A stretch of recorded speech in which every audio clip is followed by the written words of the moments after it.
have today declared that the coronavirus presents a public health emergency in the United States. The U.S. now declaring a public health coronavirus. The new strain of China says the number of people infected. all Americans have been warned. Now these protests happening in the city over the death of George Floyd.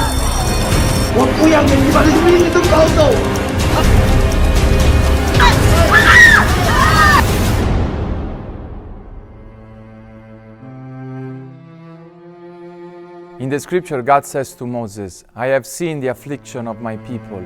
I have heard the cries of their distress. Today there's a whole nation in distress crying out for help. We know that this shout of pain is a symptom of a more vicious virus that dwells in the heart of man even before the pandemic. It's the virus of fear. We are all afraid. We are all weak. We all get very confused in front of the sufferings of our personal life. Showing the virus spreading around the world, but let's remember that fear is a virus too, and it can be just as damaging. And during this time, we see the effects of it more than ever. Well, one way Americans are coping with the coronavirus, alcohol. According to market research firm Nielsen, U.S. sales of alcoholic beverages rose 55% in the third week of March. Coronavirus is weighing heavy on people dealing with substance abuse. Our divorce rates and domestic violence on the rise because of the pandemic. He says the amount of calls they've received from people considering divorce is twice as many compared to this same time last year. There's a continued increase in the number of abortions performed. Abortion clinic in Kansas reported an up to 400% increase in patients recently.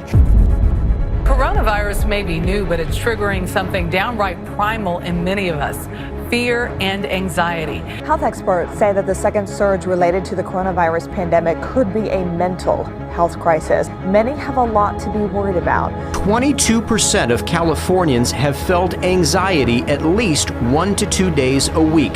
23% say they have felt depressed. 24 hours a day, crisis counselors at California's D.D. Hirsch Suicide Prevention Center field an endless barrage of calls from people at their lowest moments.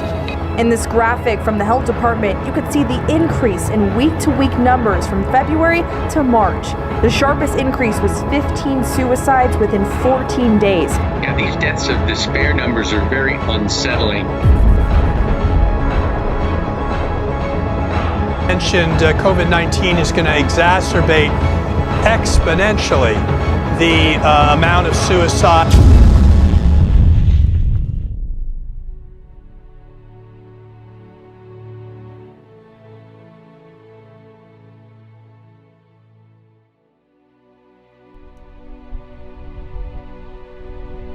I felt like a failure in front of my father. I couldn't live up to his expectations.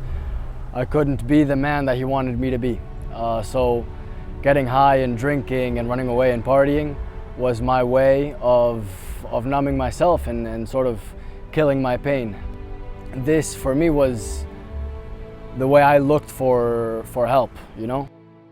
My parents got divorced when I was 14 years old, but it feels like they've hated each other since before I was born. With this going on between my parents, it really numbed me. And it felt like the only emotion I could have was anger. I was very angry with my family, with the world, everything. I wasn't really living through life, but just waiting until the end of it. When I got into high school, I began to become bullied. And I just felt like a tool to be used as, a joke for others. Because of this, I couldn't stand life. I hated life. I hated everything. I hated everyone. My dad died in 9/11 and when I was 7 years old. And he was a fireman in Brooklyn, and he passed away in the Twin Towers. In 2008, my mom was diagnosed with stage 4 colon cancer, and she survived for 5 years, but passed away in 2013 when I was 19.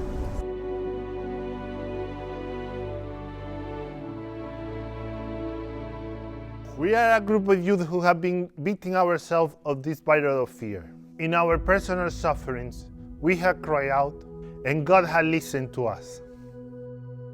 Then it was announced to me that God loved me, that God loved me as I was, as a sinner, and I couldn't believe it. It was huge for me. It changed everything. He was telling me that I was loved and that I was wanted. I felt a burden coming off my shoulders because I didn't feel like I was so alone. I'm so scared of, people. I'm so scared of relationships. I'm so scared of letting myself be loved. But God showed me that there is love in this life. There's a purpose to my life. Today, I can smile. I know that I have all the ingredients in my life that make a tragedy, but I know from the words I've received from the church, from God, that He is my Father, that the church is my mother. And I can see now today that my life has been a blessing. And this is really brings joy to my heart.